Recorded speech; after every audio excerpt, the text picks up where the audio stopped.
ਪੰਜਾਬੀਆਂ ਨੇ ਇਹ ਕੰਮ ਜ਼ਰੂਰ ਕੀਤਾ ਕਿ ਇੱਕ ਚਿਨਕ ਜਗਾਈ ਹੈ, ਪੂਰੇ ਹਿੰਦੁਸਤਾਨ ਦੇ ਵਿੱਚ ਇੱਕ ਰੂਹ ਫੂਕੀ ਹੈ ਕਿ ਲੋਕਾਂ ਨੂੰ ਆਪਣੇ ਹੱਕਾਂ ਦੇ ਲਈ ਲੜਨਾ ਸਿਖਾ ਦਿੱਤਾ। ਜਿਹੜਾ ਇੰਟਰਨੈਸ਼ਨਲ ਵਿਮਨਸ ਡੇ ਹੈ, ਇਹਦਾ ਤੇ ਕਿਸਾਨ ਅੰਦੋਲਨ ਦੀਆਂ ਜੜ੍ਹਾਂ ਇੱਕੋ ਜਗ੍ਹਾ ਪਈਆਂ। ਦੋਨੋਂ ਜਿਹੜੇ ਹੈ ਆਪਣੇ ਹੱਕਾਂ ਦੀ ਲੜਾਈ ਦੇ ਲਈ ਨਿਕਲੇ ਹੈ। ਮੋਰਚੇ ਤੇ ਸੱਜਰੀ ਰੋਟੀ ਪਕਾਉਂਦੀਆਂ, ਚੋਪੜ ਫੜਾਉਂਦੀਆਂ, ਧੀਆਂ ਪੁੱਤਾਂ ਨੂੰ ਮੈਦਾਨੇ ਜੰਗ ਹੀ ਨਹੀਂ ਤੋੜਦੀਆਂ, ਬਰਾਬਰ ਤੁਰਦੀਆਂ ਖੁੰਡੀ ਸਹਾਰੇ, ਮਾਝੇ ਮਾਲਵੇ ਦੁਆਬੇ ਤੇ ਪੁਆਧ ਦੀਆਂ ਜਾਂਬਾਜ਼ ਮਹਿੰਦਰ ਕੌਰ ਦੀਆਂ ਹਾਨਣਾ।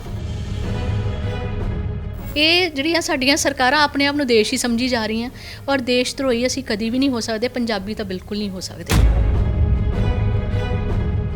ਦੇਖਿਆ ਜਾਵੇ ਤਾਂ ਜਿਹੜਾ ਕਿਸਾਨ ਅੰਦੋਲਨ ਦਿੱਲੀ ਦੀਆਂ ਬਰੂਹਾਂ 'ਤੇ ਲੜਿਆ ਜਾ ਰਿਹਾ, ਉਹਦੇ ਵਿੱਚ ਔਰਤਾਂ ਜਿਹੜੀਆਂ ਆ ਉਹ ਵੱਡੀ ਗਿਣਤੀ 'ਚ ਨਿੱਤਰ ਕੇ ਸਾਹਮਣੇ ਆਈਆਂ ਆ, ਔਰ ਮੋਰਲੀ ਕਤਾਰ 'ਚ ਹੈ ਔਰਤਾਂ। ਇਹ ਡਾਂਗਾਂ ਵਰਸਾਉਣ ਵਾਲੇ, ਉਹਨਾਂ ਨੂੰ ਵੀ ਲੰਗਰ ਜਿਹੜਾ ਵਰਤਾਇਆ ਜਾ ਰਿਹਾ, ਇਹ ਮਾਵਾਂ ਦੀ ਬਦੌਲਤ ਹੀ ਸਾਰਾ ਕੁਝ ਹੋ ਰਿਹਾ। ਅੱਜ ਮੈਂ ਮੰਨੀ ਪ੍ਰਮੰਨੀ ਸ਼ਖਸੀਅਤ ਨਾਲ ਬੈਠਾ ਹਾਂ। ਡਾਕਟਰ ਨਵਜੋਤ ਕੌਰ ਜੀ ਪ੍ਰਿੰਸੀਪਲ ਨੇ ਖਾਲਸਾ ਕਾਲਜ ਦੇ, ਬਹੁਤ ਕੁਝ ਲਿਖਦੇ ਨੇ ਕਿਸਾਨੀ ਸੰਘਰਸ਼ ਬਾਰੇ। ਇਸ ਤੋਂ ਇਲਾਵਾ ਜੇ ਗੱਲ ਕੀਤੀ ਜਾਵੇ ਤਾਂ ਚਲੰਤ ਮਾਮਲਿਆਂ ਦੇ ਵਿੱਚ ਬਹੁਤ ਰੁਚੀ ਨੇ, ਤੇ ਮੈਨੂੰ ਲੱਗਿਆ ਕਿ ਅੱਜ ਜਿਹੜਾ ਕਿ ਅੰਤਰਰਾਸ਼ਟਰੀ ਵਿਮਨ ਦਿਹਾੜਾ ਹੈ, ਉਹਨਾਂ ਦੇ ਨਾਲ ਗੱਲਬਾਤ ਕਰਕੇ ਮਨਾਇਆ ਜਾਵੇ। ਮੈਡਮ, ਤੁਹਾਡਾ ਸਵਾਗਤ ਹੈ ਸਾਡੇ ਇਸ ਪ੍ਰੋਗਰਾਮ ਅੰਦਰ। ਅੱਛਾ, ਪਹਿਲਾਂ ਤੇ ਅੰਤਰਰਾਸ਼ਟਰੀ ਵਿਮਨ ਦਿਵਸ ਹੈ, ਇੰਟਰਨੈਸ਼ਨਲ ਵਿਮਨ ਡੇ ਹੈ, ਇਹਨੂੰ ਤੁਸੀਂ ਕਿਵੇਂ ਦੇਖਦੇ ਹੋ? ਦੇਖੋ, ਸਭ ਤੋਂ ਪਹਿਲਾਂ ਮੈਂ ਟੀਵੀ ਪੰਜਾਬ ਦੇ ਸਾਰੇ ਦਰਸ਼ਕਾਂ ਨੂੰ ਅੱਜ ਜਿਹੜਾ ਅੰਤਰਰਾਸ਼ਟਰੀ ਮਹਿਲਾ ਦਿਵਸ ਹੈ, ਉਹਦੀ ਹਰ ਉਸ ਔਰਤ ਨੂੰ ਮੁਬਾਰਕਬਾਦ ਦਿੰਦੀ ਹਾਂ ਜੋ ਆਪਣੇ ਹੱਕਾਂ ਤੇ ਆਪਣੇ ਫਰਜ਼ਾਂ ਪ੍ਰਤੀ ਸੁਚੇਤ ਹੈ। ਔਰ ਅੱਜ ਦਾ ਦਿਨ ਜਿਹੜਾ ਹੈ ਬੜੀ ਜੱਦੋ ਜਹਿਦ ਤੋਂ ਬਾਅਦ ਨਸੀਬ ਹੋਇਆ ਸਾਨੂੰ। 1908 ਤੋਂ ਲੈ ਕੇ ਅੱਜ ਤੱਕ ਔਰਤ ਨੇ ਇੱਕ ਲੰਬਾ ਸੰਘਰਸ਼ ਜਿਹੜਾ ਹੈ ਉਹਨੂੰ ਝੱਲਿਆ ਹੈ, ਹੰਡਾਇਆ ਹੈ ਆਪਣੇ ਉੱਤੇ, ਔਰ ਅੱਜ ਤੱਕ ਜਿਹੜਾ ਹੈ ਅਸੀਂ ਦੇਖਦੇ, ਜੇ ਅਸੀਂ ਪਿੱਛੇ ਝਾਤੀ ਮਾਰੀਏ ਤੇ ਪੈਰ ਦੀ ਜੁੱਤੀ, ਗੁੱਤ ਪਿੱਛੇ ਮੱਤ ਵਰਗੇ ਵਿਸ਼ੇਸ਼ਣਾਂ ਤੋਂ ਲੈ ਕੇ ਅੱਜ ਜਿਹੜਾ ਹੈ ਇਸ ਰੁਤਬੇ ਤੱਕ ਔਰਤ ਪਹੁੰਚੀ ਹੈ। ਅੱਛਾ, ਜਦੋਂ ਅੱਜ ਸਵੇਰ ਦਾ ਮੈਨੂੰ ਮੌਕਾ ਮਿਲਿਆ ਬਹੁਤ ਸਾਰੀਆਂ ਮਾੜਮੱਤੀਆਂ ਵਿਮਨਸ ਨਾਲ ਗੱਲਬਾਤ ਕਰਨ ਦਾ, ਅਤੇ ਉਹ ਜਦੋਂ ਮੈਂ ਉਹਨਾਂ ਨਾਲ ਗੱਲ ਕਰ ਰਿਹਾ, ਉਹ ਅਕਸਰ ਕਹਿੰਦੀਆਂ ਕਿ ਅਸੀਂ ਇਸ ਦਿਨ ਨੂੰ ਨਕਾਰਦੀਆਂ ਨੇ। ਸਾਨੂੰ ਲੱਗਦਾ ਹੈ ਕਿ ਸਾਰੇ ਦਿਨ ਔਰਤਾਂ ਲਈ ਹੁੰਦੇ ਆ, ਇੱਕ ਖਾਸ ਦਿਨ ਜਦੋਂ ਸੀ ਲੋੜ ਉਦੋਂ ਸੀ, ਪਰ ਹੁਣ ਉਹ ਸਮਾਂ ਹੈ ਜਿਸ ਦਿਨ ਹਰ ਦਿਨ ਵਿਮਨ ਦਾ ਹੈ, ਹਰ ਸਵੇਰ ਵਿਮਨ ਦੀ ਹੈ, ਹਰ ਰਾਤ ਵਿਮਨ ਦੀ ਹੈ। ਤੁਹਾਡਾ ਇਹਦੇ ਉੱਤੇ ਕੀ ਕਹਿਣਾ ਹੈ? ਦੇਖੋ, ਹਰ ਦਿਨ ਔਰਤ ਦਾ ਹੈ, ਹਰ ਸਵੇਰ ਔਰਤ ਦੀ ਹੈ, ਪਰ ਸਮਾਜਿਕ ਪਰਦੇ 'ਤੇ ਅਸੀਂ ਦੇਖੀਏ ਤਾਂ ਅਜੇ ਕੁਛ ਵੀ ਜਿਸ ਤਰ੍ਹਾਂ ਦੇ ਤੁਸੀਂ ਦਾਅਵੇ ਕਰ ਰਹੇ ਹੋ ਉੱਦਾਂ ਦੀ ਕੋਈ ਗੱਲ ਨਹੀਂ ਹੈ। ਅੱਜ ਵੀ ਔਰਤ ਸੰਘਰਸ਼ ਕਰ ਰਹੀ ਹੈ, ਔਰ ਅੱਜ ਵੀ ਜਿਹੜਾ ਉਹਦੇ ਹਿੱਸੇ ਦਾ ਅਸਮਾਨ ਹੈ ਉਹਨੂੰ ਨਹੀਂ ਮਿਲਿਆ। ਅੱਜ ਵੀ ਅੱਧੀ ਵੱਸੋਂ ਔਰਤ ਜਿਹੜੀ, ਮੈਂ ਸ਼ੁਰੂ ਕਰਾਂ ਜੇ ਗੱਲ ਆਪਣੀ ਇੱਥੋਂ ਹੀ, ਕਿ ਉਹਨੂੰ ਤਾਂ ਜਨਮ ਲੈਣ ਦਾ ਵੀ ਹੱਕ ਨਹੀਂ ਮਿਲ ਰਿਹਾ, ਭਰੂਣ ਹੱਤਿਆ ਹੋ ਰਹੀ ਹੈ, ਧੀਆਂ ਨੂੰ ਕੁੱਖ 'ਚ ਮਾਰਿਆ ਜਾ ਰਿਹਾ। ਫਿਰ ਇਹ ਜਿਹੜਾ ਦਿਨ ਹੈ, ਇਹ ਸਿਰਫ ਇੱਕ ਜਸ਼ਨ ਨਹੀਂ ਹੈ ਕਿ ਇਹਨੂੰ ਦਿਨ ਨੂੰ ਇੱਕ ਜਸ਼ਨ ਵਾਂਗ ਮਨਾਇਆ ਜਾਏ। ਇਹ ਦਿਨ ਜਿਹੜਾ ਹੈ ਆਪਣੇ ਅਤੀਤ ਬਾਰੇ ਵੀ, ਆਪਣੇ ਹੁਣ ਬਾਰੇ ਵੀ, ਅਤੇ ਆਪਣੇ ਭਵਿੱਖ ਬਾਰੇ ਵੀ ਚਿੰਤਨ ਕਰਨ ਦਾ ਦਿਨ ਹੈ ਕਿ ਕਿੰਨੀਆਂ ਕੁ ਪ੍ਰਾਪਤੀਆਂ ਕੀਤੀਆਂ ਅਤੇ ਕਿੰਨਾ ਕੁ ਕੁਛ ਅਜੇ ਹੋਰ ਅਸੀਂ ਕਰਨਾ ਹੈ। ਇਹ ਸਾਰੇ ਤੇ ਸੋਚ ਵਿਚਾਰ ਕਰਨ ਦੀ ਲੋੜ ਹੈ, ਵਿਸ਼ਲੇਸ਼ਣ ਕਰਨ ਦੀ ਲੋੜ ਹੈ। ਅੱਛਾ, ਜਦੋਂ ਤੁਹਾਡਾ ਇੱਕ ਲੰਬਾ ਸਮਾਂ ਟੀਚਿੰਗ 'ਚ ਰਿਹਾ ਆ, ਹੁਣ ਤੁਸੀਂ ਪ੍ਰਿੰਸੀਪਲ ਹੋ ਇੱਕ ਵੱਡੇ ਕਾਲਜ ਦੇ, ਅਤੇ ਅਕਸਰ ਤੁਹਾਡਾ ਜਿਹੜਾ ਵਾਹ ਹੈ ਉਹ ਔਰਤਾਂ ਦੇ ਨਾਲ ਪੈਂਦਾ ਹੈ, ਬੱਚੀਆਂ ਦੇ ਨਾਲ ਪੈਂਦਾ ਹੈ, ਤਾਂ ਤੁਹਾਨੂੰ ਲੱਗਦਾ ਹੈ ਕਿ ਸਮਾਜ ਦੇ ਵਿੱਚ ਕੀ ਬਦਲਾਵ ਆਇਆ? ਕੀ ਸਮਾਜ ਹਲੇ ਵੀ ਉਸ ਫਿਊਡਲ ਸੋਚ ਦੇ ਉੱਤੇ ਖੜਾ ਹੈ ਜਾਂ ਕੁਝ ਬਦਲਿਆ ਹੈ? ਬਹੁਤ ਤਬਦੀਲੀ ਤਾਂ ਆਈ ਹੈ, ਪਰ ਮੈਂ ਫਿਰ ਵਾਰ ਇੱਕੋ ਹੀ ਗੱਲ ਕਰਦੀ ਹੁੰਦੀ ਹਾਂ ਕਿ ਜਿਹੜੀ ਤਬਦੀਲੀ ਦੀ ਅਸੀਂ ਆਸ ਕਰਦੇ ਹਾਂ ਉਨੀ ਤਬਦੀਲੀ ਨਹੀਂ ਆਈ। ਅਜੇ ਵੀ ਮੇਰੇ ਕੋਲ ਜਦੋਂ ਐਡਮਿਸ਼ਨ ਦੇ ਲਈ ਬੱਚੇ ਆਉਂਦੇ ਆ, ਅਤੇ ਹਮੇਸ਼ਾ ਜਿਹੜੇ ਪੇਰੈਂਟਸ ਆ ਉਹਨਾਂ ਦੀ ਫਸਟ ਪ੍ਰੈਫਰੈਂਸ ਮੁੰਡਿਆਂ ਨੂੰ ਪੜ੍ਹਾਉਣਾ ਹੀ ਹੁੰਦੀ ਹੈ। ਬੇਸ਼ੱਕ ਅਸੀਂ ਕਹਿ ਦਿੰਦੇ ਹਾਂ ਕਿ ਕੁੜੀਆਂ ਜਿਹੜੀਆਂ ਹਰ ਫੀਲਡ 'ਚ ਪਹੁੰਚੀਆਂ, ਨੋ ਡਾਊਟ ਕੁੜੀਆਂ ਨੇ ਬਹੁਤ ਤਰੱਕੀ ਵੀ ਕੀਤੀ ਹੈ, ਪਰ ਜਦੋਂ ਅਸੀਂ ਗਰਾਊਂਡ ਲੈਵਲ ਤੋਂ ਦੇਖਦੇ ਹਾਂ, ਪਿੰਡਾਂ ਦੇ ਵਿੱਚ ਅਜੇ ਵੀ ਜਿਹੜਾ ਹੈ, ਤੁਸੀਂ ਦੇਖ ਲਓ ਕਿੰਨੇ % ਔਰਤਾਂ ਜਿਹੜੀਆਂ ਉਹ ਪੜ੍ਹ ਰਹੀਆਂ ਆ, ਅਜੇ ਵੀ ਉਹ ਲੜ ਰਹੀਆਂ। ਪਹਿਲਾਂ ਤਾਂ ਪੈਦਾ ਹੋਣ ਲਈ ਲੜ ਰਹੀਆਂ, ਫਿਰ ਆਪਣਾ ਭਵਿੱਖ ਸਵਾਰਨ ਲਈ ਲੜਾਈ ਲੜ ਰਹੀਆਂ ਉਹ, ਔਰ ਅਜੇ ਬਹੁਤ ਕੁਝ ਕਰਨਾ ਬਾਕੀ ਹੈ। ਅੱਛਾ, ਕੋਈ ਸਾਡੇ ਨਾਲ ਇੱਦਾਂ ਦੀ ਯਾਦ ਸਾਂਝੀ ਕਰੋਗੇ, ਕਿਉਂਕਿ ਤੁਹਾਡਾ ਲੰਬਾ ਸਮਾਂ ਇਸ ਐਕੈਡੈਮਿਕ ਫੀਲਡ ਦੇ ਵਿੱਚ ਰਿਹਾ ਆ, ਕਿ ਕਦੇ ਤੁਹਾਨੂੰ ਲੱਗਿਆ ਹੋਵੇ ਕਿ ਨਹੀਂ ਅਜੇ ਵੀ ਇਸ ਸਮਾਜ ਦੇ ਲਈ ਬਹੁਤ ਕੁਝ ਕਰਨਾ ਹੋਵੇ, ਕਿਉਂਕਿ ਕੋਈ ਬੱਚਾ ਇੱਦਾਂ ਦਾ ਆ ਜਾਂਦਾ, ਉਹਦੇ ਹਾਲਾਤ ਇੱਦਾਂ ਦੇ ਹੁੰਦੇ ਨੇ, ਕੋਈ ਕਹਾਣੀ ਤੁਹਾਡੇ ਨਾਲ ਕਿਸੇ ਨੇ ਕਦੀ ਇੱਦਾਂ ਦੀ ਸਾਂਝੀ ਕੀਤੀ ਹੋਵੇ? ਦੇਖੋ, ਮੇਰੇ ਤਾਂ ਹਰ ਰੋਜ਼ ਹੀ ਇੱਦਾਂ ਦੇ ਹਾਲਾਤ ਨਾਲ ਮੈਨੂੰ ਸਾਹਮਣਾ ਕਰਨਾ ਪੈਂਦਾ, ਖਾਸ ਤੌਰ 'ਤੇ ਜਦੋਂ ਐਡਮਿਸ਼ਨ ਦੇ ਦਿਨ ਹੁੰਦੇ ਆ। ਉਹਨਾਂ ਦਿਨਾਂ 'ਚ Lyallpur Khalsa college for women ਦੀ ਇਹ ਖੁਸ਼ਨਸੀਬੀ ਮੈਂ ਕਹਾਂਗੀ ਕਿ ਸਾਡੇ ਕੋਲ ਲੋੜਵੰਦ ਬੱਚੇ ਜ਼ਿਆਦਾ ਗਿਣਤੀ 'ਚ ਆਉਂਦੇ ਆ, ਜਿਹੜੇ ਬੱਚੇ ਹੋਣਹਾਰ ਹੈ ਪਰ ਥੋੜ੍ਹਾ ਘਰ ਦੀਆਂ ਤੰਗੀਆਂ ਹੈ, ਪੜ੍ਹ ਨਹੀਂ ਸਕਦੇ।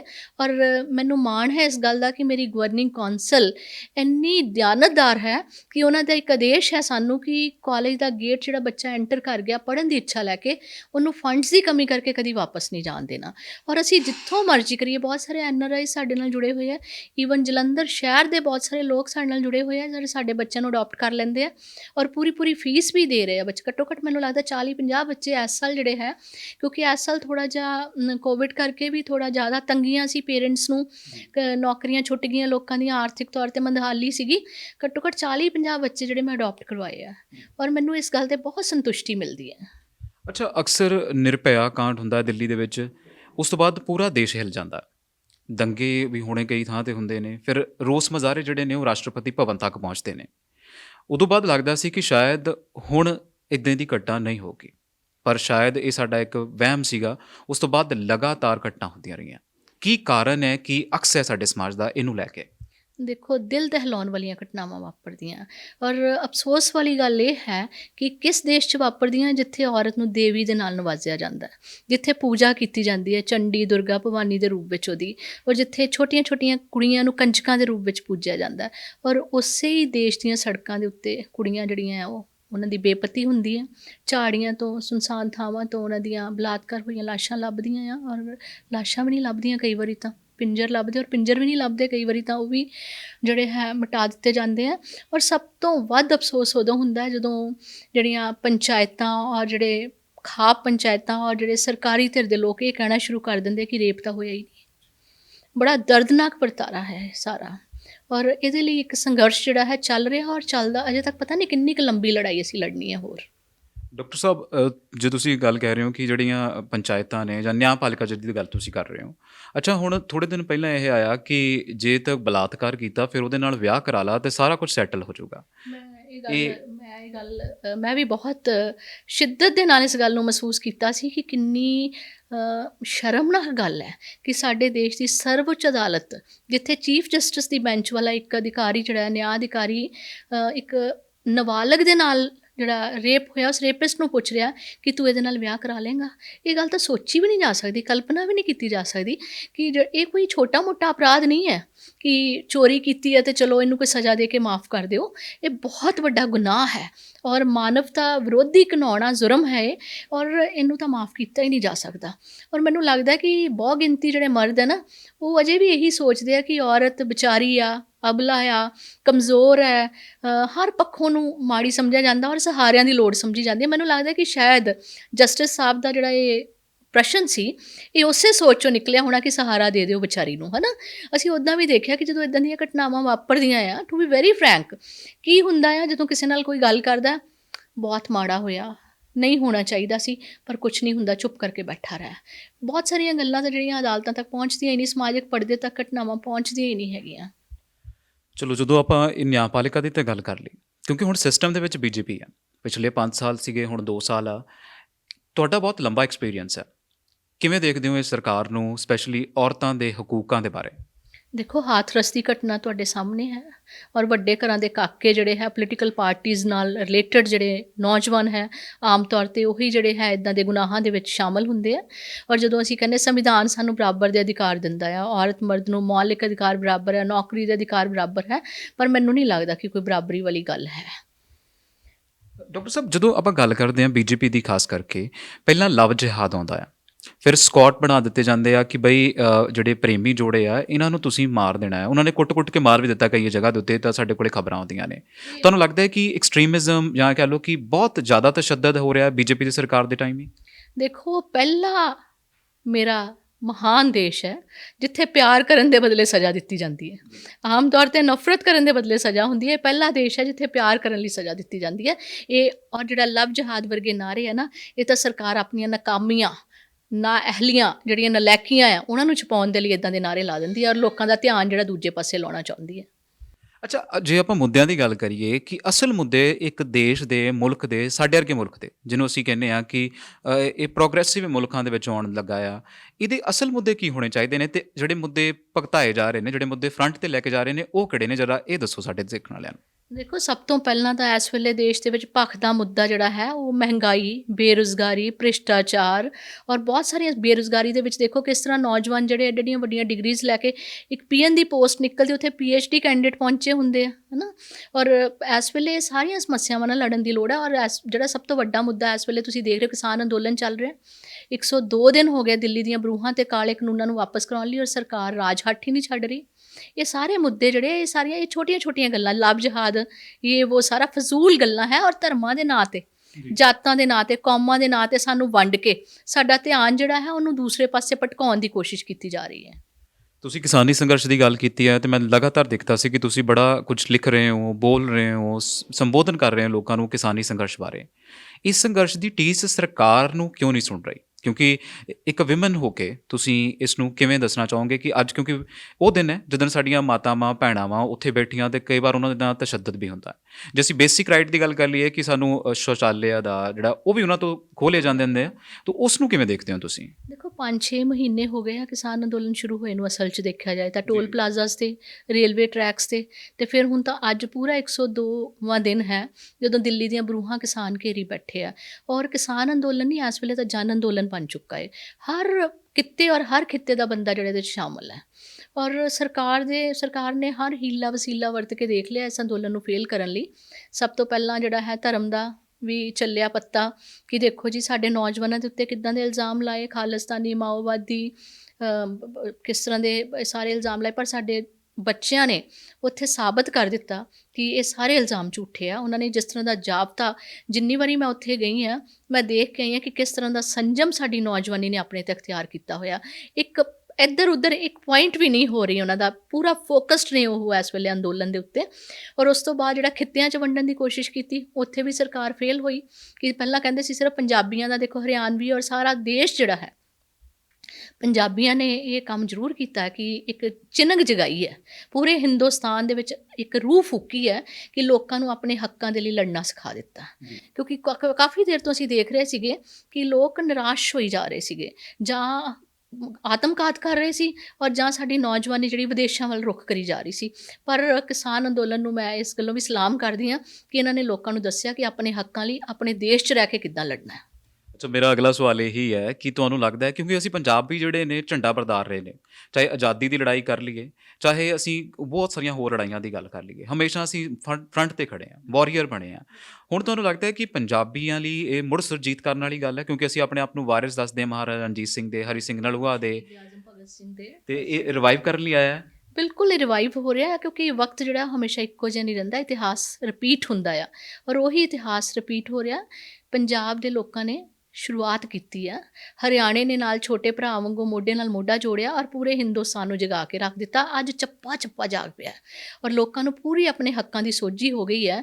ਔਰ ਹੁਣ ਜਿਹੜਾ ਹੈ, ਤੁਸੀਂ ਪਹਿਲਾਂ ਵੀ ਮੈਨੂੰ ਪੁੱਛਿਆ ਸੀਗਾ ਕਿ ਸਰਕਾਰ ਦੇ ਕੰਨਾਂ 'ਤੇ ਜੂੰ ਨਹੀਂ ਸਰਕਰੀ, ਇਹ ਰਾਜ ਹੱਠ ਹੈ, ਹੋਰ ਕੁਛ ਨਹੀਂ ਹੈ, ਜ਼ਿੱਦ ਹੈ ਬਸ ਉਹਨਾਂ ਦੀ।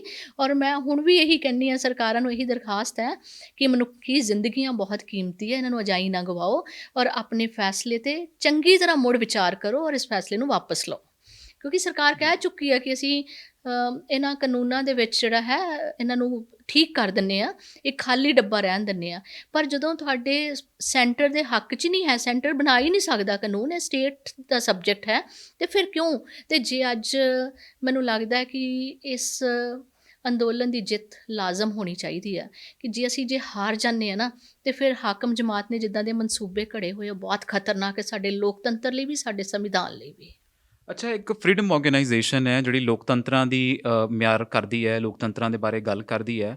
ਉਹ ਕਹਿੰਦੀ ਕਿ ਭਾਰਤ ਦਾ ਲੋਕਤੰਤਰ ਬਹੁਤ ਖਤਰੇ 'ਚ ਆ, ਇੱਥੇ ਐਕਸਟ੍ਰੀਮਿਜ਼ਮ ਬਹੁਤ ਨੇ, ਇੱਥੇ ਉਹ ਲੋਕ ਨੇ ਜਿਵੇਂ ਤੁਸੀਂ ਕਹਿੰਦੇ ਹੋ ਕਿ ਉਹਨਾਂ ਨੇ ਆਪਣੀ ਹੱਟ ਜਿਹੜੀ ਹੈ, ਆਪਣੀ ਜਿੱਦ ਜਿਹੜੀ ਆ ਆਪਾਂ ਗਾਉਣ ਵਾਲੇ ਬਹੁਤ ਨੇ।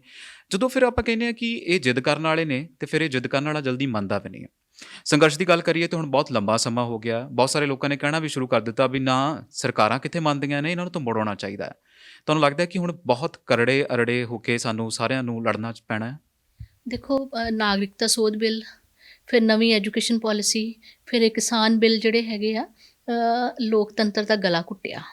ਔਰ ਸੰਵਿਧਾਨ ਦੇ ਟੋਟੇ ਹੋਏ ਆ, ਇਹਦੇ 'ਚ ਕੋਈ ਸ਼ੱਕ ਨਹੀਂ ਹੈ।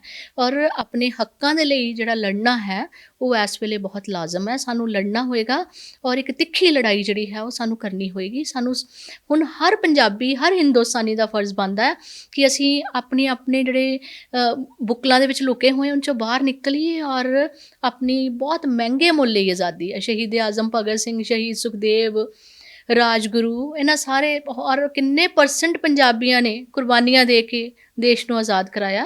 ਔਰ ਅੱਜ ਜੇ ਇਸ ਆਜ਼ਾਦੀ ਨੂੰ ਸਾਂਭਣਾ ਆ, ਸਾਡਾ ਫਰਜ਼ ਬਣਦਾ। ਗਦਰੀ ਬਾਬਿਆਂ ਦੇ ਵਾਰਸ ਅਸੀਂ ਗੁਰੂ ਗੋਬਿੰਦ ਸਿੰਘ ਦੇ ਵਾਰਸ ਹਾਂ। ਗੁਰੂ ਗੋਬਿੰਦ ਸਿੰਘ ਸਿਰਫ ਰੂਹਾਨੀ ਮੁਕਤੀਦਾਤਾ ਹੀ ਨਹੀਂ ਸੀਗੇ, ਉਹ ਮਨੁੱਖੀ ਅਧਿਕਾਰਾਂ ਦੇ ਰਾਖੇ ਵੀ ਸੀ। ਔਰ ਗੁਰੂ ਤੇਗ ਬਹਾਦਰ ਜੀ, ਉਹਨਾਂ ਦੀ ਕੁਰਬਾਨੀ ਜਿਹੜੀ ਹੈ ਉਹ ਇਸ ਵੇਲੇ ਯਾਦ ਕਰਨ ਦੀ ਲੋੜ ਹੈ। ਸਾਨੂੰ ਯਾਦ ਹੈ ਸਾਰਿਆਂ ਨੂੰ, ਔਰ ਸਾਨੂੰ ਅੱਜ ਲੋੜ ਹੈ ਕਿ ਇਸ ਸੰਘਰਸ਼ ਨੂੰ ਜਿਹੜਾ ਹੈ ਹਰ ਬੰਦਾ ਜਿੰਨਾ ਕੁ ਯੋਗਦਾਨ ਦੇ ਸਕਦਾ ਹੈ ਆਪਣੇ ਪੱਧਰ ਦੇ ਉੱਤੇ, ਉਹ ਯੋਗਦਾਨ ਬਹੁਤ ਜ਼ਰੂਰੀ ਹੈ। ਕਿਉਂਕਿ ਇਹ ਸਾਰੇ ਦੱਬੇ ਕੁਚਲੇ ਅਤੇ ਮਜ਼ਲੂਮ ਲੋਕਾਂ ਦੀ ਲੜਾਈ ਹੈ ਔਰ ਹੱਕ, ਸੱਚ ਅਤੇ ਇਨਸਾਫ ਦੀ ਲੜਾਈ ਹੈ। ਅੱਜ ਕੱਲ੍ਹ ਇੱਕ ਟਰਮ ਬੜੀ ਮਸ਼ਹੂਰ ਹੋ ਗਈ ਆ, ਦੇਸ਼ ਦਰੋਹ ਲਾ ਦਿਓ, ਸੈਡੀਸ਼ਨ ਲੱਗ ਗਿਆ ਜੀ। ਤੁਹਾਨੂੰ ਲੱਗਦਾ ਹੈ ਕਿ ਬਹੁਤ ਜਿਹੜਾ ਇੱਕ ਘਿਨਾਉਣਾ ਹੈ ਸੈਡੀਸ਼ਨ ਲਾਉਣਾ, ਜਾਂ ਫਿਰ ਇਹ ਕਹਿ ਲਓ ਕਿ ਲਾਅ ਜਿਹੜਾ ਹੈ, ਨਿਆਂਪਾਲਿਕਾ ਜਿਹਨੂੰ ਅਸੀਂ ਕਹਿੰਦੇ ਹਾਂ ਕਿ ਲੋਕਤੰਤਰ ਦਾ ਇੱਕ ਬਹੁਤ ਵੱਡਾ ਧੁਰਾ ਹੁੰਦੀ ਹੈ, ਉਹ ਡਿੱਗਦੀ ਜਾ ਰਹੀ ਹੈ। ਜੇ ਪਹਿਲਾਂ ਕਮੇਟੀ ਦੀ ਗੱਲ ਕਰ ਲਈਏ ਤਾਂ ਕਮੇਟੀ ਦੇ ਵਿੱਚ ਵੀ ਉਹ 4 ਬੰਦੇ ਪਾ ਲਏ ਜਿਹੜੇ ਆਪਦੇ ਹੀ ਸੀਗੇ, ਅਤੇ ਹੁਣ ਜਦੋਂ ਨਿਆਂਪਾਲਿਕਾ ਦੀ ਆਪਾਂ ਗੱਲ ਕਰਦੇ ਹਾਂ ਤਾਂ ਸੈਡੀਸ਼ਨ ਇੱਦਾਂ ਲੱਗ ਰਿਹਾ ਕਿ ਜਿਵੇਂ ਕੋਈ ਚਾਟ ਵਿਕ ਰਹੀ ਹੋਵੇ। ਦੇਖੋ, ਸੁਪਰੀਮ ਕੋਰਟ ਦਾ ਵੀ ਫੈਸਲਾ ਆ ਗਿਆ ਕਿ ਸਰਕਾਰ ਦੇ ਨਾਲ ਅਸਹਿਮਤੀ ਪ੍ਰਗਟ ਕਰਨਾ ਦੇਸ਼ ਧਰੋਹ ਨਹੀਂ ਹੈਗਾ, ਹੈ ਨਾ। ਕਿ ਇਹ ਜਿਹੜੀ ਸਰਕਾਰ ਹੈ ਔਰ ਦੇਸ਼, 2 ਅਲੱਗ-ਅਲੱਗ ਚੀਜ਼ਾਂ ਆ। ਇਹ ਜਿਹੜੀਆਂ ਸਾਡੀਆਂ ਸਰਕਾਰਾਂ ਆਪਣੇ ਆਪ ਨੂੰ ਦੇਸ਼ ਹੀ ਸਮਝੀ ਜਾ ਰਹੀਆਂ, ਔਰ ਦੇਸ਼ ਧਰੋਹੀ ਅਸੀਂ ਕਦੀ ਵੀ ਨਹੀਂ ਹੋ ਸਕਦੇ। ਪੰਜਾਬੀ ਤਾਂ ਬਿਲਕੁਲ ਨਹੀਂ ਹੋ ਸਕਦੇ, ਕਿਉਂਕਿ ਜਿੰਨਾ ਮਾਣ ਸਨਮਾਨ ਅਸੀਂ ਤਿਰੰਗੇ ਦਾ ਕਰ ਸਕਦੇ ਹਾਂ, ਕੋਈ ਨਹੀਂ ਕਰ ਸਕਦਾ। ਸਾਡੇ ਪੁੱਤਾਂ ਦੀਆਂ ਜਦੋਂ ਲਾਸ਼ਾਂ ਆਉਂਦੀਆਂ ਨਾ ਬਾਰਡਰਸ ਤੋਂ, ਉਸੇ ਤਿਰੰਗੇ 'ਚ ਲਿਪਟ ਕੇ ਆਉਂਦੀਆਂ ਆ।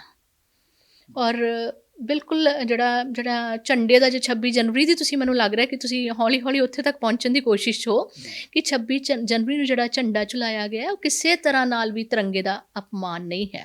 ਇੱਕ ਸਾਨੂੰ ਜੀਣਾ ਸਿਖਾਉਣ ਵਾਲਾ ਝੰਡਾ ਸਾਡਾ ਜਿਹੜਾ, ਉਹ ਕਿਸੇ ਧਰਮ ਦਾ ਜਿਹੜਾ ਹੈ, ਕਿਸੇ ਧਰਮ ਨਾਲ ਨਹੀਂ ਸੰਬੰਧਿਤ ਹੈਗਾ ਝੰਡਾ। ਜਿਹੜਾ ਇੱਕ ਕੇਸਰੀ ਰੰਗ ਹੈ, ਬਲੀਦਾਨ ਦਾ ਰੰਗ ਹੈ, ਕੁਰਬਾਨੀਆਂ ਦਾ ਰੰਗ ਹੈ, ਉਸ ਝੰਡਾ ਜੇ ਝੁੱਲਦਾ ਪਿਆ ਹੈ ਖਾਲੀ ਪੋਲ ਦੇ ਉੱਤੇ, ਅਤੇ ਉਹਦੇ ਨਾਲ ਕੋਈ ਬਹੁਤ ਜ਼ਿਆਦਾ ਆਬਜੈਕਸ਼ਨ ਨਹੀਂ ਹੋਣੀ ਚਾਹੀਦੀ। ਚਲੋ, ਇਹ ਤਾਂ ਝੰਡੇ ਦੀ ਗੱਲ ਹੋ ਗਈ। ਹੁਣ ਮੈਂ ਦੁਬਾਰਾ ਔਰਤਾਂ ਦੇ ਮੁੱਦੇ ਉੱਤੇ ਗੱਲ ਕਰਨਾ ਚਾਹੁੰਦਾ ਹਾਂ।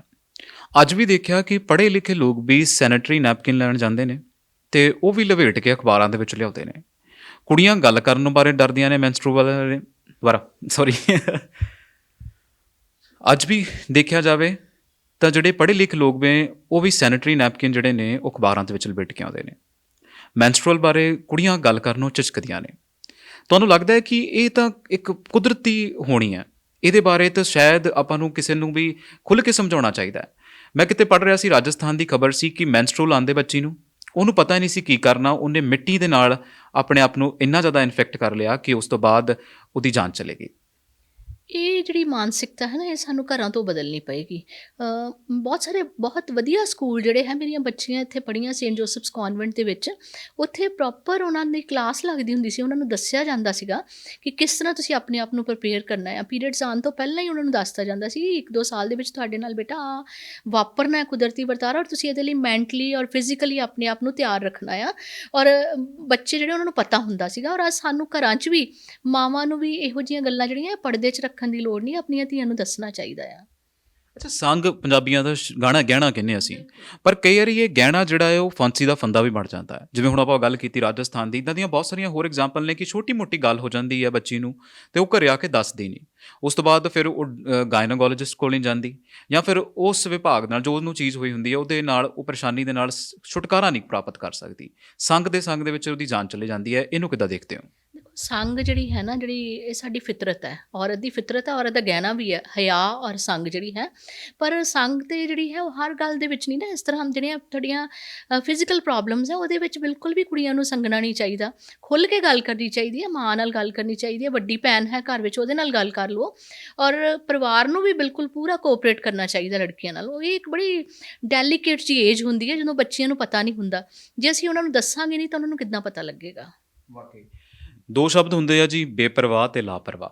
ਬੇਪਰਵਾਹ ਹੋਣਾ ਚੰਗਾ ਆ, ਪਰ ਲਾਪਰਵਾਹ ਹੋਣਾ ਬਿਲਕੁਲ ਚੰਗਾ ਨਹੀਂ। ਇੱਦਾਂ ਹੀ ਬਿਲਕੁਲ ਜਿਵੇਂ ਅਸੀਂ ਕਹਿ ਲਈਏ ਕਿ ਸੰਗ ਥੋੜ੍ਹੀ ਜਿਹੀ ਰੱਖਣੀ ਜ਼ਰੂਰੀ ਹੈ, ਪਰ ਜਦੋਂ ਤੁਹਾਡੀ ਜਾਨ 'ਤੇ ਹੋਵੇ ਫਿਰ ਉਹ ਸੰਗ ਰੱਖਣੀ ਜ਼ਰੂਰੀ ਨਹੀਂ ਹੁੰਦੀ। ਅੱਛਾ ਡਾਕਟਰ ਸਾਹਿਬ, ਜਦੋਂ ਆਪਾਂ ਗੱਲ ਕਰਦੇ ਹਾਂ ਇਹਨਾਂ ਸਾਰੇ ਮੁੱਦਿਆਂ ਦੇ ਉੱਤੇ ਸਪੈਸ਼ਲੀ ਸੈਕਸ਼ੂਅਲ ਜਾਂ ਐਸਟੀਡੀ ਦੀ ਗੱਲ ਕਰਦੇ ਹਾਂ। ਜਦੋਂ ਸਰਕਾਰੀ ਸਕੂਲਾਂ ਦੇ ਵਿੱਚ ਅਕਸਰ ਹੁੰਦਾ, ਜਿੱਥੇ ਮੈਂ ਪੜ੍ਹਿਆ ਉੱਥੇ ਵੀ ਇੱਦਾਂ ਹੁੰਦਾ ਸੀ, ਜਦੋਂ ਉਹ ਪੰਨਾ ਆਉਂਦਾ ਸੀਗਾ ਤੁਹਾਡਾ, ਜਿਹੜਾ ਉਹ ਬਾਇਓਲੋਜੀਕਲ ਵਾਲਾ ਇੱਕ ਚੈਪਟਰ ਆਉਂਦਾ ਸੀ, ਤਾਂ ਮਾਸਟਰ ਹੁਣੀ ਐਂਟ ਪਾ ਦਿੰਦੇ ਸੀਗੇ। ਇਹ ਤੁਹਾਨੂੰ ਲੱਗਦਾ ਕਿ ਇਹ ਬਹੁਤ ਵੱਡਾ ਕਾਰਨ ਹੈ? ਬਹੁਤ ਵੱਡਾ ਗੁਨਾਹ ਹੈ ਟੀਚਰਸ ਦਾ ਵੀ, ਇਸ ਤਰ੍ਹਾਂ ਨਹੀਂ ਕਰਨਾ ਚਾਹੀਦਾ। ਔਰ ਸਕੂਲ ਦੇ ਵਿੱਚ ਹੀ ਜਿਹੜੀ ਹੈ ਅਸਲੀ ਸਿੱਖਿਆ ਦੇਣੀ ਚਾਹੀਦੀ ਹੈ, ਬੱਚਿਆਂ ਨੂੰ ਪਤਾ ਹੋਣਾ ਚਾਹੀਦਾ। ਔਰ ਜਿਹੜੀਆਂ ਗੱਲਾਂ ਆਪਾਂ ਲੁਕਾ ਕੇ ਕਰਦੇ ਨਾ, ਉਹਨਾਂ ਦੀ ਜ਼ਿਆਦਾ ਖਿੱਚ ਹੁੰਦੀ ਬੱਚਿਆਂ ਨੂੰ, ਫਿਰ ਜ਼ਿਆਦਾ ਅਟਰੈਕਟ ਹੁੰਦੇ ਆ ਕਿ ਕੀ ਹੈ, ਉਹਨਾਂ ਨੂੰ ਦੱਸਣਾ ਚਾਹੀਦਾ ਸਾਰਾ ਕੁਝ। ਫਿਊਡਲ ਸਮਾਜ ਕਹਿੰਦੇ ਨੇ ਸਾਡੇ ਸਮਾਜ ਨੂੰ, ਤੁਹਾਨੂੰ ਲੱਗਦਾ ਹੈ ਕਿ ਅਜੇ ਵੀ ਇਹ ਫਿਊਡਲ ਹੈ ਜਾਂ ਬਦਲ ਗਿਆ ਹੈ? ਔਨਰ ਕਿਲਿੰਗ ਕੀ ਹੈ ਹੋਰ, ਹੈ ਨਾ? ਉਹ ਜਿਹੜੀ ਜਾਗੀਰਦਾਰੀ ਸਮਾਜ ਦੀ 15ਵੀਂ 16ਵੀਂ ਸਦੀ ਦੀ ਰਹਿੰਦ ਖੂੰਹਦ ਹੈ, ਉਹ ਕਿਤੇ ਦਿਮਾਗ 'ਚ ਪਈ ਹੈ, ਤਾਂ ਹੀ ਤਾਨਕ ਦੀ ਖਾਤਰ ਸਾਡੇ ਕਤਲ ਹੋ ਰਹੇ ਅਜੇ ਵੀ। ਉਹ ਜਾਗੀਰਦਾਰੀ ਨਿਜ਼ਾਮ ਪਿਆ ਹੈ ਅਜੇ ਵੀ ਸਾਡੀ ਸੋਚ ਦੇ ਵਿੱਚ ਕਿਤੇ ਨਾ ਕਿਤੇ, ਜਿਹਨੂੰ ਖਤਮ ਕਰਨ ਦੀ ਅੱਜ ਲੋੜ ਹੈ। ਡਾਕਟਰ ਸਾਹਿਬ, ਜਦੋਂ ਆਪਾਂ ਕਿਸਾਨ ਅੰਦੋਲਨ ਦੀ ਗੱਲ ਕਰਦੇ ਹਾਂ, ਤੇ ਪਹਿਲਾਂ ਵੀ ਆਪਾਂ ਗੱਲ ਕਰ ਲਈ ਹੈ, ਕਿਸਾਨ ਅੰਦੋਲਨ ਨੂੰ ਅੱਜ ਦੇ ਦਿਨ ਦੇ ਨਾਲ ਤੁਸੀਂ ਕਿਵੇਂ ਜੋੜਦੇ ਹੋ?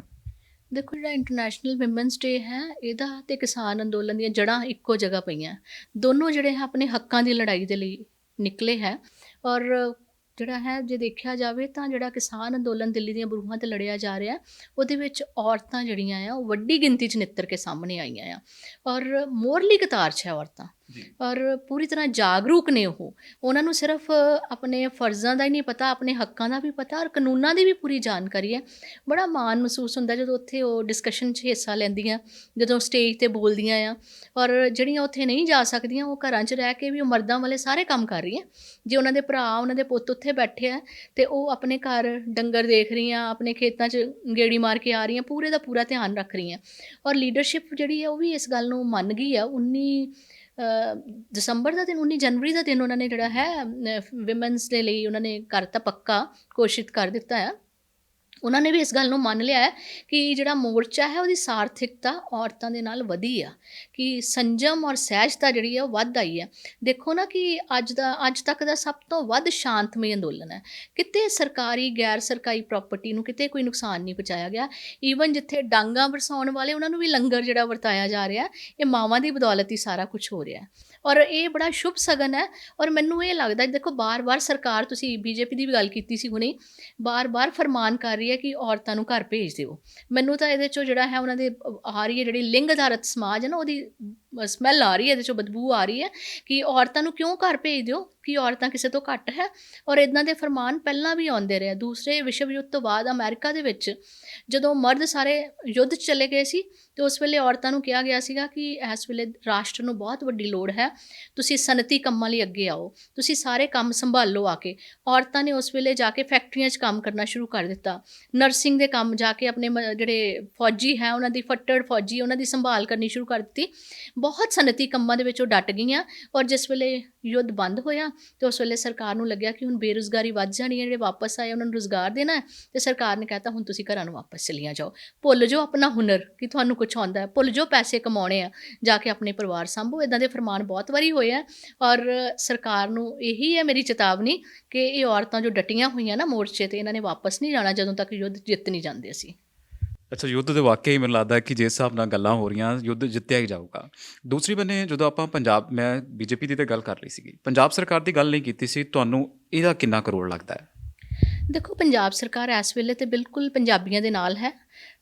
ਸਾਰੇ ਜਿਸ ਤਰ੍ਹਾਂ ਦੇ ਇੱਥੇ ਰੋਸ ਪ੍ਰਦਰਸ਼ਨ ਹੋ ਰਹੇ ਆ, ਸਰਕਾਰ ਵੱਲੋਂ ਕਿਸੇ ਤਰ੍ਹਾਂ ਦੀ ਵੀ ਮਨਾਹੀ ਨਹੀਂ ਹੈ। ਔਰ ਸਰਕਾਰ ਕਾਂਗਰਸ ਸਰਕਾਰ ਹੈ, ਔਰ ਕਾਂਗਰਸ ਸਰਕਾਰ ਦਾ ਘੱਟੋ ਘੱਟ ਮੈਂ ਇਸ ਕਰਕੇ ਜ਼ਰੂਰ ਹਮਾਇਤ ਕਰ ਦਿੰਦੀ ਹਾਂ ਕਿ ਧਰਮ ਨਿਰਪੱਖ ਹੈ। ਉਹ ਦਿੱਲੀ ਦੇ ਦੰਗਿਆਂ ਦੀ ਗੱਲ ਨਾ ਜੇ ਆਪਾਂ ਕਰੀਏ, ਤਾਂ ਇੱਥੇ ਜੇ ਹੈ ਕਿ ਇੱਕ ਸਟੇਟ ਜਿਹੜੀ ਹੈ ਨਾ ਸਾਡੀ, ਧਰਮ ਨਿਰਪੱਖ ਸਟੇਟ ਹੈ। ਔਰ ਧਰਮ ਜਿਹੜਾ ਹੈ ਇਹਨੂੰ ਲੋਕਾਂ ਦੇ ਲਈ ਜ਼ਬਰਦਸਤੀ ਨਹੀਂ ਠੋਸਣਾ ਚਾਹੀਦਾ। ਧਰਮ ਇੱਕ ਤਰੀਕੇ ਦੇ ਨਾਲ ਤੁਹਾਡਾ ਨਿੱਜੀ, ਮੈਨੂੰ ਲੱਗਦਾ ਕਿ ਵਿਸ਼ਾ ਆ। ਔਰ ਪਰ ਜਦੋਂ ਆਪਾਂ ਬੀਜੇਪੀ ਦੀ ਗੱਲ ਕਰਦੇ ਹਾਂ, ਤੁਹਾਨੂੰ ਲੱਗਦਾ ਹੈ ਕਿ ਇੱਕ ਪਰਟੀਕੂਲਰ ਸਮਾਜ ਨੂੰ, ਇੱਕ ਪਰਟੀਕੂਲਰ ਧਰਮ ਨੂੰ ਇਹ ਬਹੁਤ ਜ਼ਿਆਦਾ ਅੱਗੇ ਲੈ ਕੇ ਆਉਣਾ ਚਾਹੁੰਦੀ ਹੈ? ਬਿਲਕੁਲ ਬਿਲਕੁਲ ਭਗਵਾਂਕਰਨ ਹੋ ਰਿਹਾ ਹਰ ਪਾਸੇ। ਔਰ ਪੂਰੇ ਦਾ ਪੂਰਾ ਜਿਹੜਾ, ਮੈਂ ਪਹਿਲਾਂ ਵੀ ਇਹੀ ਗੱਲ ਕਹੀ ਸੀਗੀ ਕਿ ਜੋ ਮਨਸੂਬੇ ਹਾਕਮਾਂ ਦੇ ਹੈ ਨਾ, ਬੜੇ ਖਤਰਨਾਕ ਹੈ। ਔਰ ਜੇ ਅਜੇ ਵੀ ਅਸੀਂ ਸੁਚੇਤ ਨਾ ਹੋਏ, ਜਿਹੜੀ ਤੁਸੀਂ ਹੁਣੇ ਔਰਤਾਂ ਦੀ ਵੀ ਆਪਾਂ ਗੱਲ ਕਰ ਰਹੇ ਸੀ ਨਾ, ਔਰਤਾਂ ਸਮਝ ਚੁੱਕੀਆਂ ਆ ਕਿ ਜੇ ਅੱਜ ਵੀ ਡਾਢੇ ਨਾਲ ਆਡਾ ਨਾ ਲਿਆ, ਤੇ ਫਿਰ ਸਾਡੀ ਘਰ ਗ੍ਰਸਤੀ ਤਾਂ ਉੱਜੜਨੀ ਹੈ, ਸਾਡੀਆਂ ਆਉਣ ਵਾਲੀਆਂ ਨਸਲਾਂ ਵੀ ਤਬਾਹ ਹੋ ਜਾਣਗੀਆਂ।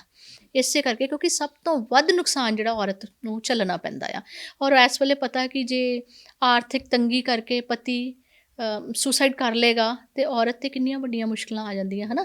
ਉਹ ਚਾਹੁੰਦੀ ਹੈ ਕਿ ਅਜਿਹੇ ਹਾਲਾਤ ਨਾ ਬਣਨ, ਇਸੇ ਕਰਕੇ ਅੱਜ ਉਹ ਡਟੀ ਹੋਈ ਹੈ। ਔਰਤ ਕਿਹਾ ਜਾਂਦਾ ਕਿ ਹਰ ਜਗ੍ਹਾ ਪੀਸੀ ਜਾਂਦੀ ਹੈ। ਜੇ ਉਹਦਾ ਪਤੀ ਬਾਰਡਰ ਤੇ ਸ਼ਹੀਦ ਹੁੰਦਾ ਤਦ ਵੀ ਉਹ ਪੀਸ ਹੁੰਦੀ ਹੈ। ਜੇ ਕਿਸੇ ਸੰਘਰਸ਼ ਦੇ ਵਿੱਚ ਸ਼ਹੀਦ ਹੋ ਜਾਂਦਾ ਤਦ ਵੀ ਉਹ ਪੀਸ ਜਾਂਦੀ ਹੈ। ਤੇ ਸ਼ਾਇਦ ਇਸ ਵਾਰ ਔਰਤ ਜਾਣਦੀ ਹੈ ਕਿ ਜੇ ਮਰਾਂਗੇ ਤਾਂ ਬਿਲਕੁਲ ਨਾਲ ਮਰਾਂਗੇ, ਜੇ ਜਿੱਤਾਂਗੇ ਤੇ ਇਕੱਠੇ ਜਿੱਤਾਂਗੇ, ਜੇ ਹਾਰਾਂਗੇ ਤੇ ਇਕੱਠੇ ਹਾਰਾਂਗੇ। ਅੱਛਾ ਡਾਕਟਰ ਸਾਹਿਬ, ਅਸੀਂ ਸੁਣਿਆ ਸੀ ਕਿ ਤੁਸੀਂ ਲਿਖਦੇ ਬਹੁਤ ਸੋਹਣਾ ਆ, ਤੇ ਕੁਝ ਸਤਰਾਂ ਸਾਨੂੰ ਵੀ ਜ਼ਰੂਰ ਸੁਣਾਓ। ਕੌਣ ਕਹਿੰਦਾ ਵਰਦੀ ਅੱਗ 'ਚ ਮਾਵਾਂ ਪੁੱਤ ਨਹੀਂ ਸਾਂਭਦੀਆਂ। ਇਹ ਗੱਲ ਕਿਸੇ ਹੋਰ ਧਰਤੀ ਦੀ ਹੋਏਗੀ। ਆਹ ਵੇਖੋ ਭੋਲਿਓ, ਸਾਡੀਆਂ ਮਾਵਾਂ ਤਾਂ ਪੁੱਤਾਂ ਤੇ ਬਣੀ ਨੂੰ ਆਪਣੇ ਤੇ ਝੱਲਦੀਆਂ, ਮੋਰਚੇ ਤੇ ਸੱਜਰੀ ਰੋਟੀ ਪਕਾਉਂਦੀਆਂ, ਚੋਪੜ ਫੜਾਉਂਦੀਆਂ, ਧੀਆਂ ਪੁੱਤਾਂ ਨੂੰ ਮੈਦਾਨੇ ਜੰਗ ਹੀ ਨਹੀਂ ਤੋੜਦੀਆਂ, ਬਰਾਬਰ ਤੁਰਦੀਆਂ ਖੁੰਡੀ ਸਹਾਰੇ, ਮਾਝੇ ਮਾਲਵੇ ਦੁਆਬੇ ਤੇ ਪੁਆਧ ਦੀਆਂ ਜਾਂਬਾਜ਼ ਮਹਿੰਦਰ ਕੌਰ ਦੀਆਂ ਹਾਨਣਾ। ਹੱਥੀਂ ਆਪ ਬੰਨ੍ਹ ਕੇ ਸ਼ਹੀਦੀ ਗਾਨੇ, ਪੁੱਤਰਾਂ ਪਤੀਆਂ ਪੋਤਰਿਆਂ ਦੀਆਂ ਟਰੈਕਟਰ ਟਰਾਲੀਆਂ ਸ਼ਿੰਗਾਰਦੀਆਂ। ਹੋ ਗਈ ਹੈ ਸੋਝੀ ਉਹਨਾਂ ਨੂੰ ਕਿ ਜੇ ਅੱਜ ਵੀ ਨਾ ਲਿਆ ਡਾਢੇ ਨਾਲ ਆਡਾ, ਤਾਂ ਖੇਤ ਵਿਛੜ ਜਾਣਗੇ। ਫਿਰ ਨਾ ਬਚਣੀ ਘਰ ਗ੍ਰਸਤੀ, ਕਿੱਥੇ ਬੀਜਾਂਗੇ ਸੁਪਨੇ ਤੇ ਫਸਲਾਂ, ਕਿੱਥੇ ਜਾਣਗੀਆਂ ਸਾਡੀਆਂ ਨਸਲਾਂ। ਨਾ ਛੁੱਟਣੀਆਂ ਗਹਿਣੇ ਪਈਆਂ ਜ਼ਮੀਨਾਂ, ਨਾ ਰੀਝਾਂ ਨਾਲ ਬਣਾਈਆਂ ਟੂੰਬਾਂ। ਇਲਮ ਹੋ ਗਿਆ ਉਹਨਾਂ ਨੂੰ ਇਹ ਜੰਗ ਕਿਸਾਨ ਦੀ ਨਹੀਂ ਇਨਸਾਨ ਦੀ ਹੈ, ਧਰਤੀ ਦੇ ਦੀਨ ਇਮਾਨ ਦੀ ਹੈ। ਹਰ ਮਾਂ ਦੀ ਸੁਲੱਖਣੀ ਇੱਕੋ ਸੋਚ, ਸੱਤਾ ਨਾਲ ਆਰ ਪਾਰ ਦੀ ਲੜਾਈ ਹੈ। ਫਿਰ ਕਿਵੇਂ ਬੈਠੀਆਂ ਰਹੀਏ ਘਰਾਂ 'ਚ ਕੈਦ, ਮਾਂ ਧਰਤੀ ਦੀ ਹਿੱਕ ਤੇ ਖੁੱਲ੍ਹੇ ਅਸਮਾਨ ਹੇਠ ਲਾਡਲੇ ਪੁੱਤਾਂ ਦੀ ਹਿਫਾਜ਼ਤ ਲਈ ਹੱਕ ਸੱਚ ਦੀ ਜੰਗ ਵਿੱਚ ਆ ਡਟੀਆਂ ਹੱਦਾਂ ਤੇ। ਹਰ ਕਰਮ 'ਚ ਸ਼ਾਮਲ ਸਿਰਜ ਰਹੀਆਂ ਨਵਾਂ ਇਤਿਹਾਸ, ਅਗੰਮੀ ਕੀਰਤਨ ਦਾ ਨਿਰੰਤਰ ਪ੍ਰਵਾਹ ਚਲਾਉਂਦੀਆਂ, ਲੰਗਰ ਦੀ ਰੀਤ ਨਿਭਾਉਂਦੀਆਂ, ਨਾ ਅੱਕਦੀਆਂ ਨਾ ਥੱਕਦੀਆਂ, ਅੱਲੋਕਾਰ ਜ਼ਾਬਤੇ ਦੀ ਪਾਲਣਾ ਕਰਦੀਆਂ, ਧੀਆਂ ਪੁੱਤਾਂ ਦੀ ਖੈਰ ਮਨਾਉਂਦੀਆਂ। ਹੁਕਮਰਾਨ ਪਰੇਸ਼ਾਨ ਕਰ ਰਿਹਾ ਬਾਰ-ਬਾਰ ਐਲਾਨ, ਵਾਪਸ ਘਰ ਮੁੜ ਜਾਓ। ਆਖਦੀਆਂ ਸਾਡੇ ਪਿੰਡ ਰਿਵਾਜ ਨਹੀਂ ਪੁੱਤਰਾਂ ਦੀ ਕੰਡ ਨੰਗੀ ਕਰਨ ਦਾ। ਵੰਗਾਰਦੀਆਂ ਸਬਰ ਕੱਤੀਆਂ ਮਾਵਾਂ, ਆਖਦੀਆਂ ਹੁਣ ਸਾਰਾ ਟੱਬਰ ਇਕੱਠੇ ਹੀ ਪਰਤਾਂਗੇ। ਹਰ ਘੜੀ ਗੁਨਗੁਣਾਉਂਦੀਆਂ, ਮਰਨੀ ਮਰ ਜਾਵਾਂਗੀਆਂ, ਵਾਪਸ ਨਹੀਂ ਜਾਵਾਂਗੀਆਂ। ਜੇ ਮੁੜ ਗਈਆਂ ਪਿੰਡ ਨੂੰ ਕੀ ਮੂੰਹ ਵਿਖਾਵਾਂਗੀਆਂ। ਪਥਰੀਲਾ ਹਾਕਮ ਸੋਚਦਾ ਕਿੱਥੋਂ ਵਰ ਰਹੀਆਂ ਇੰਨੀਆਂ ਬਰਕਤਾਂ, ਰਹਿਮਤਾਂ ਪੀੜੀਆਂ ਮੁਹੱਬਤਾਂ। ਨਾ ਚੱਲੇ ਧਰਮ ਦਾ ਅਸਤਰ, ਨਾ ਖਿੱਤਿਆਂ ਦਾ ਨਸ਼ਤਰ। ਕੌਣ ਸਮਝਾਵੇ ਕੁਰਸੀਏ, ਰੱਬ ਦਾ ਦੂਜਾ ਨਾਂ ਹੈ ਮਾਂ। ਮਾਵਾਂ ਕਰਕੇ ਸਾਰੀਆਂ ਹਿਫਾਜ਼ਤਾਂ, ਮਾਂ ਕਰਕੇ ਹੀ ਸਾਰੀਆਂ ਰਹਿਮਤਾਂ, ਮਾਂ ਕਰਕੇ ਹੀ ਸਾਰੀਆਂ ਬਰਕਤਾਂ। ਮਾਵਾਂ ਤੇ ਮੋਰਚੇ ਇੱਕ ਥਾਂ ਵਰਤਦੇ, ਤਾਈਓ ਹੀ ਪੁੱਤਰਾਂ ਦੇ ਕਾਫਲੇ ਨਾ ਪਰਤਦੇ। ਡਾਕਟਰ ਸਾਹਿਬ, ਤੁਹਾਡਾ ਬਹੁਤ ਬਹੁਤ ਧੰਨਵਾਦ। ਉਮੀਦ ਹੈ ਕਿ ਜਿੰਨੇ ਲੋਕ ਸਾਨੂੰ ਸੁਣਨਗੇ ਸ਼ਾਇਦ ਉਹਨਾਂ ਦੇ ਵਿੱਚ ਵੀ ਇਹ ਜਜ਼ਬਾ ਹੋਏਗਾ, ਔਰ ਇਹ ਜੰਗ ਜਿਹੜੀ ਚੱਲ ਰਹੀ ਹੈ ਦਿੱਲੀ ਦੀਆਂ ਬਰੂਹਾਂ ਤੇ, ਇਹ ਜਿੱਤ ਕੇ ਹੀ ਪਰਤਾਂਗੇ। ਬਿਲਕੁਲ, ਇਖਲਾਕੀ ਤੌਰ ਤੇ ਅਸੀਂ ਜਿੱਤ ਚੁੱਕੇ ਹਾਂ ਬਹੁਤ ਪਹਿਲਾਂ, ਔਰ ਬਸ ਹੁਣ ਜਿਹੜਾ ਜਿੱਤ ਦਾ ਐਲਾਨ ਹੋਣਾ ਬਾਕੀ ਹੈ। ਔਰ ਉਸ ਐਲਾਨ ਨੂੰ ਮੇਰੀ ਸਾਰਿਆਂ ਨੂੰ ਇਹੀ ਦਰਖਾਸਤ ਹੈ ਕਿ ਬਹੁਤ ਸਬਰ ਦੇ ਨਾਲ, ਸੰਜਮ ਦੇ ਨਾਲ, ਔਰ ਅਸੀਂ ਉਡੀਕਣਾ ਹੈ। ਕਿਸੇ ਤਰ੍ਹਾਂ ਦੀ ਕੋਈ ਕਾਹਲੀ ਨਹੀਂ ਕਰਨੀ, ਕਿਉਂਕਿ ਰਾਜੇਵਾਲ ਸਾਹਿਬ ਵੀ ਵਾਰ ਇਹ ਕਹਿੰਦੇ ਆ ਕਿ ਜੇ ਅਸੀਂ ਆਪ ਖੋ ਦਿਆਂਗੇ ਤਾਂ ਸਰਕਾਰ ਜਿੱਤ ਜਾਏਗੀ, ਜੇ ਅਸੀਂ ਸੰਜਮ ਰੱਖਾਂਗੇ ਤਾਂ ਅਸੀਂ ਜਿੱਤਾਂਗੇ। ਵਾਕਈ ਜਿੱਤ ਲਾਜ਼ਮੀ ਹੈ, ਔਰ ਮੈਂ ਲਗਾਤਾਰ ਇੱਦਾਂ ਦੀਆਂ ਸ਼ਖਸੀਅਤਾਂ ਨਾਲ ਗੱਲਬਾਤ ਕਰਦਾ ਰਹਾਂਗਾ। ਕਿਸਾਨੀ ਸੰਘਰਸ਼ ਤੇ ਇਹਦੇ ਨਾਲ ਮਿਲਦੀਆਂ ਜਿਹੜੀਆਂ ਹੋਰ ਪੈੜਾਂ ਨੇ ਉਹ ਮੈਂ ਛੂੰਹਦਾ ਰਹਾਂਗਾ। ਕੈਮਰਾਮੈਨ ਦਵਿੰਦਰ ਦੇ ਨਾਲ ਮੈਂ ਜਤਿੰਦਰ ਸਿੰਘ ਖਹਿਰਾ, ਟੀਵੀ ਪੰਜਾਬ ਦੇ ਲਈ। ਸਤਿ ਸ਼੍ਰੀ ਅਕਾਲ ਜੀ, ਮੈਂ ਨਿਰਮਲ ਮਾਨ, ਪੂਰਾ ਟੈਕਸ ਸੈਟਲਮੈਂਟ ਤੋਂ। ਇਹ ਤੁਸੀਂ ਵੀਡੀਓ ਦੇਖ ਰਹੇ ਸੀ ਟੀਵੀ ਪੰਜਾਬ ਦੇ ਉੱਤੇ। ਇਹੋ ਜਿਹੇ ਹੋਰ ਜਾਣਕਾਰੀ ਭਰਪੂਰ ਵੀਡੀਓ ਦੇਖਣ ਵਾਸਤੇ ਟੀਵੀ ਪੰਜਾਬ ਦੇ ਚੈਨਲ ਨੂੰ ਸਬਸਕ੍ਰਾਈਬ ਕਰੋ ਤੇ ਨਾਲ ਹੇਠ ਦਿੱਤੇ ਹੋਏ ਬੈਲ ਆਈਕਨ ਦੇ ਬਟਨ ਦਬਾਓ। ਸਤਿ ਸ਼੍ਰੀ ਅਕਾਲ।